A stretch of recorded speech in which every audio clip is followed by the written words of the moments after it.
Greetings and welcome back to the Osa Peninsula Insider Report from Costa Rica. Today we're going to be talking about building in Costa Rica.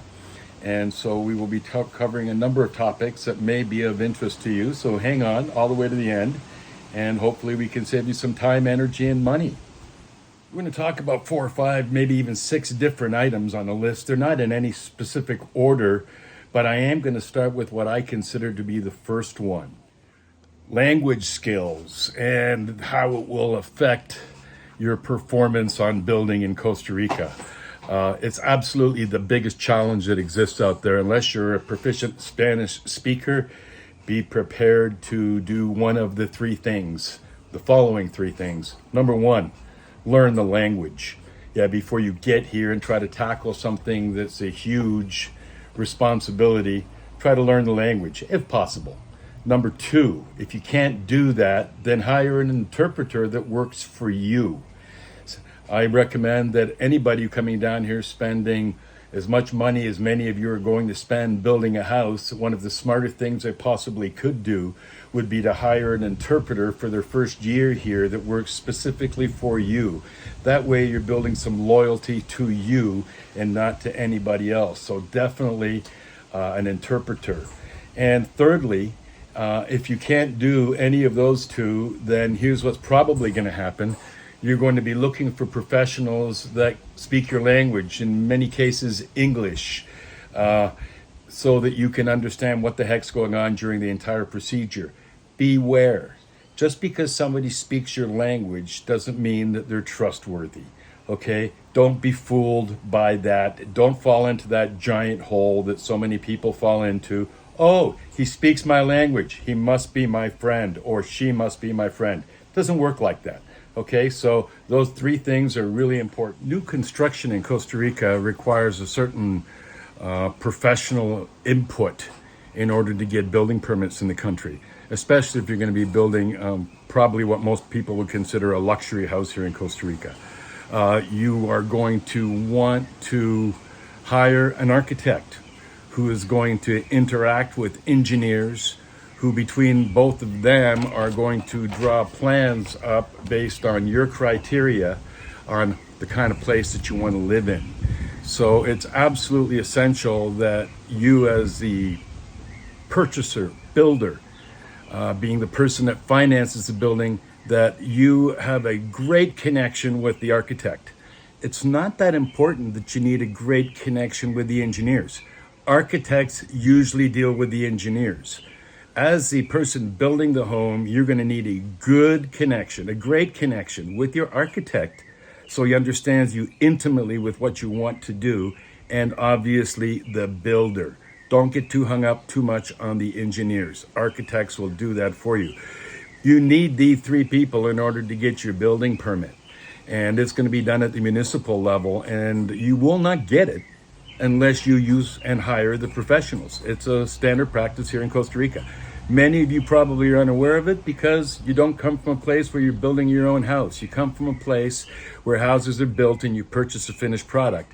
Here, that is not the case. Obviously, before you buy your piece of property, there's a couple things that you're going to want to do. You're definitely going to want to run it by a lawyer, an attorney here in Costa Rica. You'll be checking with local authorities to see if water and electrical are available at the property that you're buying. And this is required throughout the country, unless, of course, you're building up in the hills or in the mountains somewhere where you don't have access to water or power, in which case you'll be doing it on your own and trying to put in a well and probably using solar.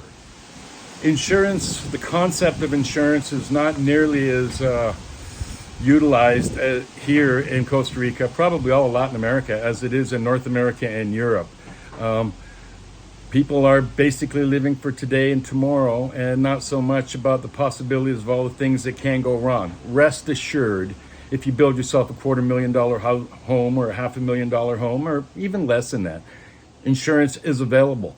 But you'll only be able to get it if your property and your building is up to code. If it's not up to code, you're not going to get it. So if you're doing an old purchase or purchasing an older home, realize that in order to get that up to code for insurance, you're going to be doing an awful lot of work. So just take that into consideration before you decide what to do.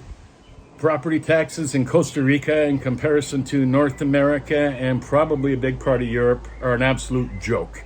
It means that I have never ever purchased a property in this country in over 33 years where one of the questions I asked was, how much are the taxes? It doesn't mean anything. It could be $100, could be $100, $200, $3, $4, $5, $6, $7, $8, $900.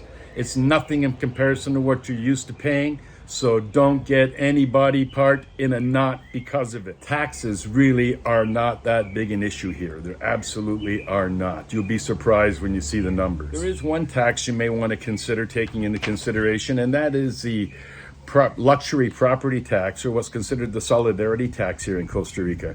Meaning if you have a home that has a declared value of 137 million colones, which at today's rate of exchange is approximately $275,000 US, you will be required to pay on an annual basis anywhere between 1/4% and 1/2%, depending on the declared value of your property. So touch maybe a little bit on insurance earlier on for fire and theft and that kind of stuff. Take into consideration that we do not have very, very many hurricanes. Absolutely never had a hurricane here since I've been here, in not 33 years. I have seen a couple of mini tornadoes rip through and have some damage. So they are a possibility. But the big one here in Costa Rica is earthquakes. We sit on a point where 3 tectonic plates come together. So there's constant movement here, and occasionally we'll get a nasty earthquake. So you might want to check with your insurance companies about earthquake insurance. When you are ready to build this thing, you're going to probably be signing a contract with a builder. Make sure you do that, and make sure that you have that contract translated so that there's no gray areas. Obviously, the contract is going to be written in Spanish. We are a Spanish-speaking country. So do your homework, get it translated, and make sure you understand it.